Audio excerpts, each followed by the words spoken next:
para um fim muito específico, provavelmente não se trata apenas de puras coincidências. Poderá outro dizer que de fato não foram coincidências, mas algo planejado, planejado por uma inteligência humana que organizou tudo por trás. Jesus, como qualquer outro homem comum, planejou tudo isso muito bem e...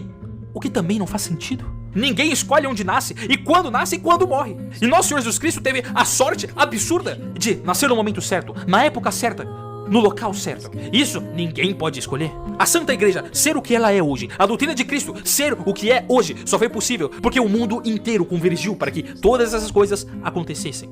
E esse tipo de coisa não acontece por conta de um planejamento humano, mas somente de um planejamento divino. Deve-se dizer também contra essa ideia de um super plano macabro feito pelos romanos ou feito por Jesus, que foi tudo planejado e que não sei o que. Ora, isso é uma bobagem. Os evangelhos para qualquer marqueteiro é um creep, é um absurdo sem lógica. Veja, temos os relatos bíblicos falando que após a morte de Jesus, os discípulos se perderam, desistiram, ficaram escondidos, o que é um absurdo. Afinal, se alguém estivesse escrevendo uma história sobre si mesmo como personagem, normalmente se coloca ele em glórias, em alegria e não em fracassos. O evangelho conta a história de um Deus humilhado. Se a ideia do evangelho, como dizem muitos ateus, é basicamente uma mentira contada pelos discípulos de Jesus para angariar seguidores idiotas, então alguém dá aulas de marketing para esses caras, porque dizer que Deus morreu pelado numa cruz humilhado não é muito bem uma ideia que as pessoas gostam de escutar até os dias de hoje. Os evangelhos dizem que Jesus ressuscitou dos mortos, e a primeira testemunha da ressurreição é uma mulher. Na época, o testemunho de uma mulher não valia o mesmo que o testemunho de um homem. Se a história se tratasse de uma mentira, que você quer convencer outras pessoas dessa mentira, e não de um fato histórico, o autor devia ter colocado que a primeira testemunha da ressurreição não foi uma mulher, mas sim um homem, e de preferência um homem de poder, sei lá, um soldado, um juiz, um sacerdote, para dar credibilidade ao texto. Se a história é inventada, por que falar que foi uma mulher que viu o fato mais importante da fé católica, sendo que eles poderiam simplesmente inventar qualquer outro relato?